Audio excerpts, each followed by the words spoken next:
Let's perhaps start with Rory Lobb because as well known in the industry that he wanted to leave Fremantle and he's got 2 years to run on a contract, signed in a different time, it must be said, worth around $700,000 a season. Now, he had made it clear, Jason, through his manager, Colin Young, he was prepared to play for less and you would have offered him, longer terms than the 2 years he's got remaining at Fremantle, but perhaps not that much less. So was money ultimately the final sticking point to getting this across the line?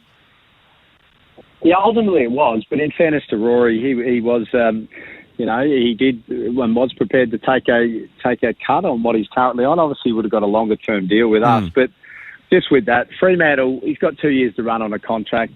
Fremantle probably are looking at their list going, well, this has come up now. How are we going to replace him as well?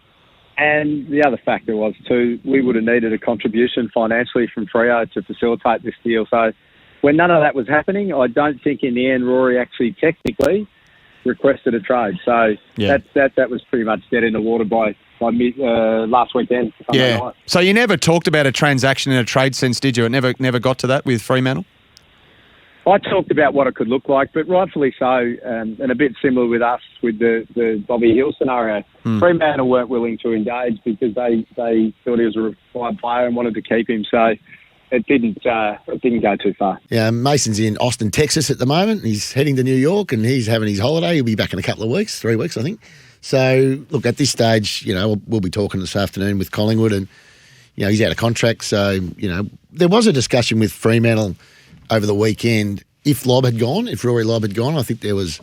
I think I bothered you about this as well, but no reply. No, sorry, Sam. It's actually not deliberate. I mean, you're not the only one that I don't reply to. Of course not. But it's hard. I don't want to give speculation to something that's not even real. Well, it was real. You just told me it was real. No. But anyway, whatever.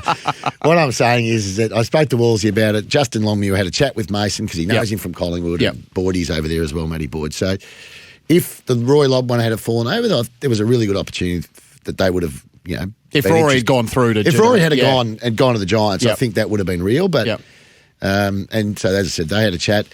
And, I'll speak to Roddy this afternoon. And the Max Lynch one was always going to... If Lynch got to Hawthorn, who they really wanted, Mason was a really good chance to stay. We knew that. Well, you got a heart of stone. Bobby Hill was there. He's emotional. He wanted to get to the Bombers. You couldn't get it done. Yeah, well, these things happen, as you know. When you're contracted, you just can't automatically get the deals done, unfortunately. But with GWS, to their credit, they signed a guy, and when you do sign contracts, you've got to remember that you're bound to them. So, look, feel for the young fella, but he'll have a good year, no doubt. Yeah, no, I've got the tongue firmly in the cheek. I understand. So, just talk us through. It came to you very late. So, and it was the player or the players group that came to Essendon and not the other way around.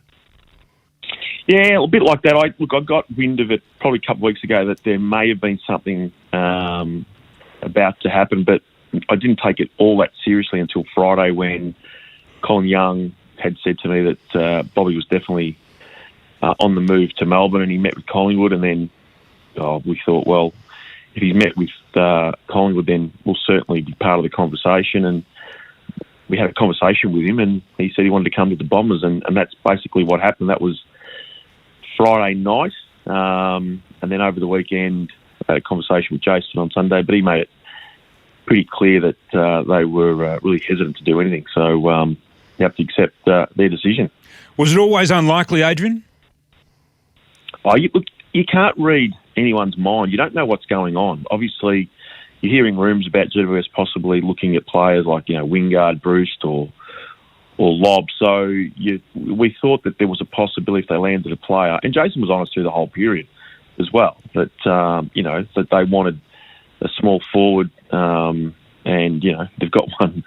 They've got one on their list. So if they can't get one, why get rid of the player that they've got on their list? So, look, I'm not sure exactly what was going on in their camp, but look, it's happened now. So Bobby Hill told you on Friday that he somewhat desperately wanted to trade down to Melbourne, and specifically, though, to Essendon for family reasons. And we know he's the young family that he's about to begin with his partner come December. Did it catch you completely off guard on Friday, Jason? Was it a complete blindsiding, or did you have a suspicion it was coming? Didn't have a suspicion it was coming. We understood the challenges that although exciting time for Bobby and his partner in Georgia, the challenges around that too, with the baby being born in December. So, but yeah, the thing I suppose for us is we've been in discussions throughout the year about a contract extension, and obviously Bobby's comments post our semi-final loss against Geelong. So we knew he was really comfortable at the footy club, to be honest, but we also were working through with our welfare manager, Dylan Addison, and others, what support mechanisms need to be put in place to help Bobby and Georgia through this really exciting time in their life. So he did say a month or so ago that he didn't want to be that sort of a player and he wanted to recommit, and GWS was the club that gave me my chance. What changed in the weeks between then and now, do you suspect? Oh, I'm not sure. Probably, it's like he gets back to Perth and he's back with family and friends and there's support there. So although it wasn't a trade back to Perth, obviously Brad, his cousin, is in Melbourne. Like you mentioned, he's got a cousin in the VFLW program at Essendon. So maybe just that time with family and things like that. And obviously, to be honest, it could have been security as well. Like he's got 1 year to run with us. And obviously, Essendon was very, very keen.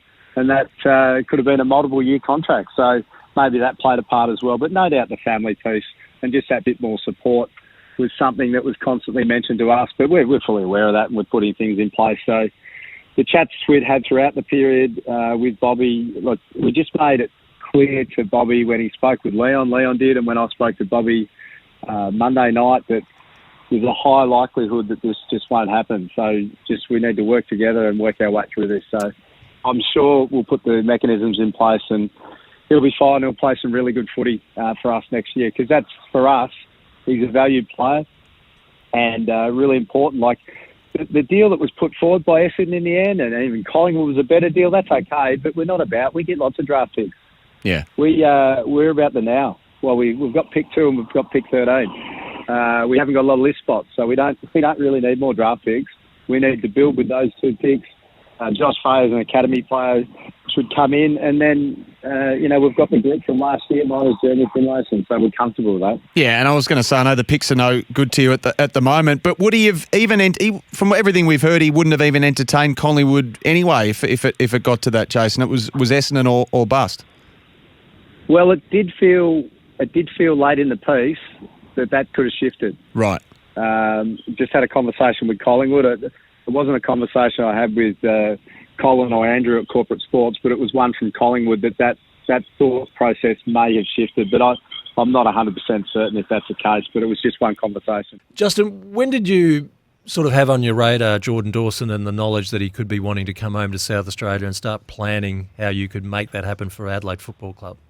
Look, you always keep an eye on things, but probably halfway through the year, there was probably a little bit of an opening, I guess. So obviously with COVID over the last few years as well, that's probably created a bit of an opportunity, and with Geordie and Millie wanting to get home. So as I said, he's obviously got his own reasons for wanting to come home, but yeah, it's certainly fantastic for the club and its supporters. No shortage of argy-bargy with Sydney as to his valuation. Sydney made it clear they felt that they were shortchanged. How do you react to that? Oh, look, it's a negotiation, isn't it, Roach? And obviously, I've been on that side of the fence before as well. And look, we were really clear and had an understanding from Geordie's management group what that value looked like leading into the trade period. And we worked really hard, myself and my team, through that period to get that result. And as you said, we're wrapped Tuesday night for Geordie to walk into the football club. Any details on the contract? So can confirm it's a 5-year deal? Nothing's been reported, so certainly a 4-year deal. So, yeah, I'm not sure where that got reported early on, but yeah, it's certainly 4 years. Yeah, really, really disappointed with Jordan. They're very separate circumstances. Yep. George was a restricted free agent. He got an opportunity with Carlton, a good contract, and we had a look at matching that, but chose not to in the end. I guess George has been a great player for us. He's a great person. We think we've got some really good young inside mids coming through to complement Luke Parker and even another year at least of Josh Kennedy. So very separate circumstances. The Dawson one, we put what we thought was a very compelling offer to him, but he made the decision he wanted to go back to South Australia and nominate the Crows pretty late in the piece. So from that end, huge development into Jordan he was a big part of our future, but ultimately hands tied with the trade in the end.